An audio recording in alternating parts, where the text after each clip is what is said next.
Les vies de Christian Dior. Épisode 5. Le sacre.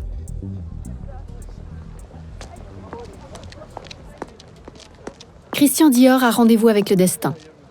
Nous sommes en 1946. Il a 41 ans. Ça va se passer au siège du comptoir de l'industrie cotonnière, là où préside le grand patron, Marcel Boussac, l'un des hommes les plus puissants de France. S'il va le voir, c'est d'abord pour lui dire non. Non pour reprendre la maison Gaston. Il y a bien réfléchi, cette maison est trop vieillotte. Lui, ce qu'il voudrait, c'est créer sa propre maison de couture. Et ça ne lui fait pas peur. On connaît la brusque éloquence des timides.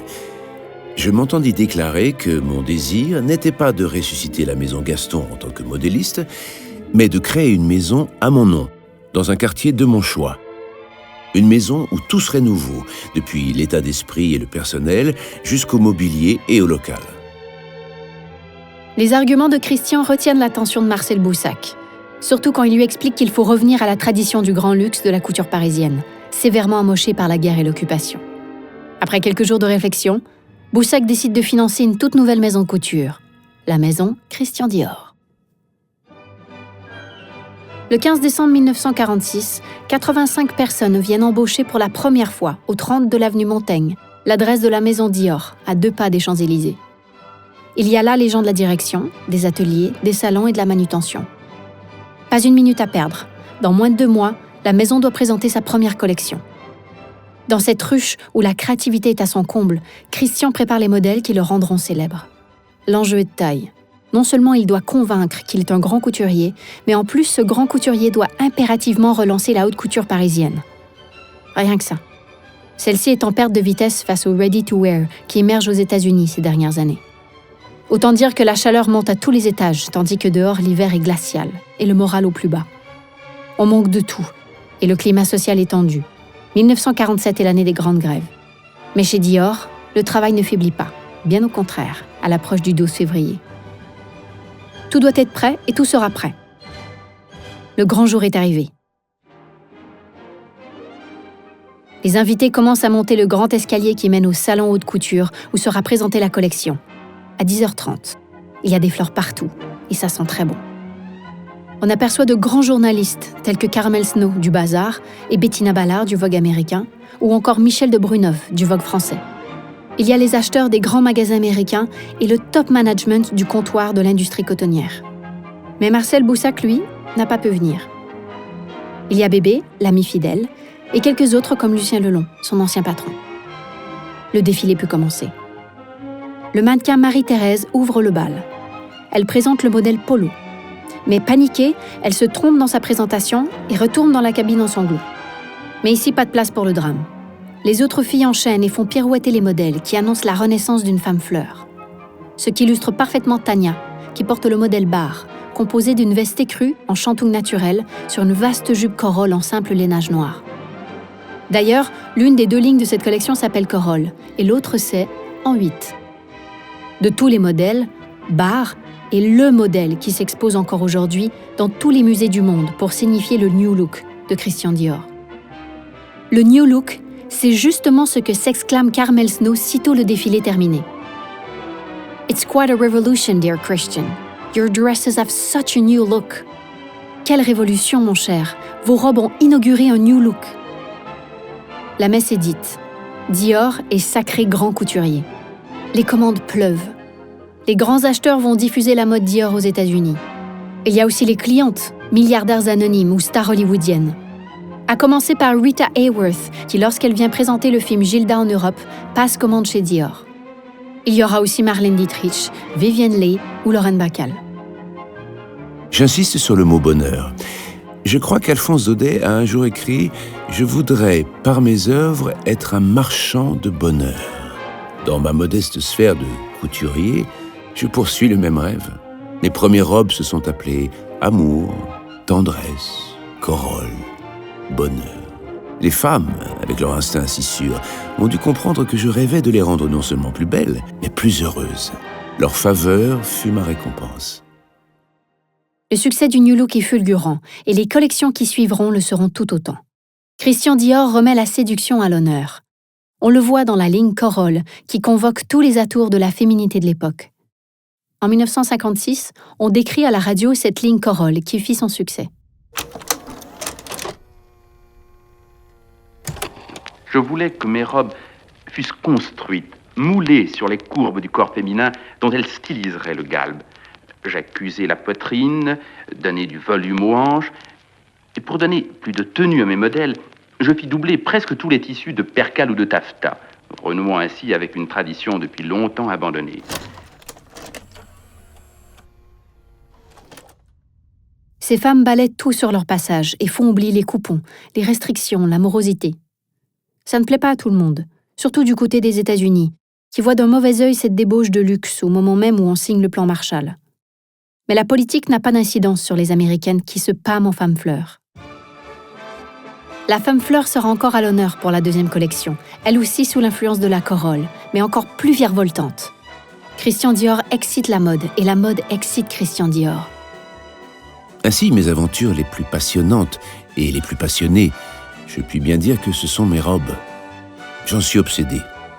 Elles me préoccupent, puis elles m'occupent, et enfin elles me post-occupent, si j'ose risquer ce néologisme. C'est un cercle à la fois infernal et paradisiaque, qui enchante ma vie et en fait le tournant.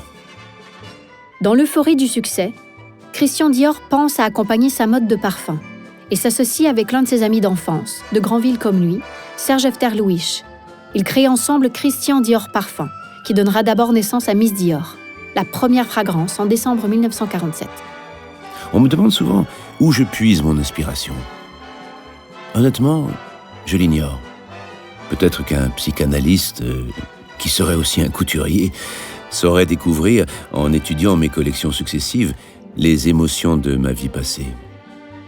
Dior a, en un temps record, posé les bases de ce qui va devenir un empire à la conquête du monde. Ça a commencé avec les États-Unis, là où il recevra le prix Neiman Marcus, l'équivalent d'un Oscar dans le cinéma. C'était à Dallas, le 9 septembre 1947. Il ira à Los Angeles, San Francisco, Chicago, puis retournera à New York. Je passais 2 jours à New York dans un émerveillement continu. L'air électrique qu'on y respire tient constamment en éveil. Un voyage triomphal où il sera toutefois chahuté par quelques manifestantes qui contestent sa mode.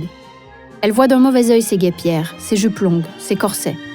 Elles contestent ce qu'elles perçoivent comme un retour en arrière de la mode, alors que Dior fait avancer la mode.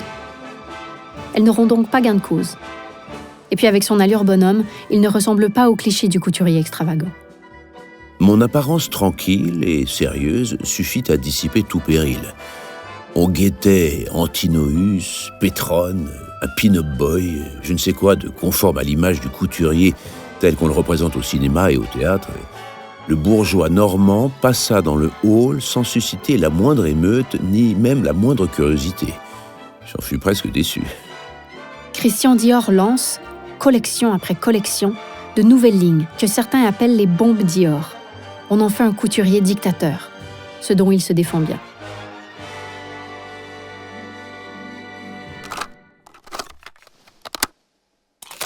Bonjour, Américain. Bonjour, Américain. Je ne suis pas le dictateur de la mode que vous pensez. Je ne peux pas dire ce que les femmes doivent porter et personne d'autre non plus. Tout ce que nous pouvons faire, c'est suggérer. À chaque collection, Dior remet son titre en jeu. Est-ce que vous connaissez le trac? Ma chère Lise, on peut peindre plusieurs fois le même tableau. On peut construire 100 fois la même maison. On ne peut jamais faire 2 fois de suite la même robe. Il n'y a pas de métier, ou plutôt, on pourrait presque dire d'art, où l'effort de création soit aussi grand.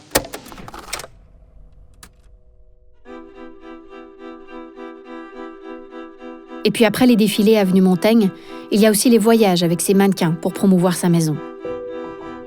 À l'époque, sillonner le monde en caravelle n'est pas de tout repos. D'ailleurs, Christian n'aime pas les voyages tant que ça. Tout ça l'épuise. Alors il se retire à la campagne, à Milly-la-Forêt, non loin de Paris, ou plus tard, dans le Var, au château de la Colle-Noire. Mais évidemment, on l'attend à Paris. Et le rythme des collections et des voyages se poursuit, et même s'intensifie. Un rythme qui aura raison de lui. Il meurt lors d'une cure à Montecatini, en Italie, le 24 octobre 1957. Il avait 52 ans. Le choc est immense, pour tous les gens de la maison Dior, mais bien au-delà. Dior est passé à la postérité, à l'issue de sa dernière vie, puisque des vies, Christian Dior en a eu plusieurs. On connaît la dernière, celle qu'il a vue consacrée grand couturier. Mais il y a eu les autres aussi, qu'il ne laissait pas entrevoir un tel succès. Lui-même s'en étonnait parfois. Lui, l'homme secret. Et c'est ce qu'il exprime dès le titre de son autobiographie, qui paraîtra 1 an avant sa mort, en 1956. Christian Dior et moi. Le moment me semble venu d'une confrontation, toujours dangereuse, avec ce frère siamois que je dois au succès et qui me précède partout depuis que je suis devenu Christian Dior. Lui et moi avons un compte à régler. Son utilité m'apparaît plus évidente. Il assure l'aspect brillant, mondain, public de la mode, et par cela même contribue à faire vivre tout ce qui dépend d'elle. Ses excès même sont nécessaires. Ils maintiennent le goût en éveil. Aussi, tant que ce double sera là, pourrai-je garder dans son ombre, et pour moi, Christian, la meilleure part. Celle qui, de l'idée à la robe, fait la raison de ma vie, mon travail.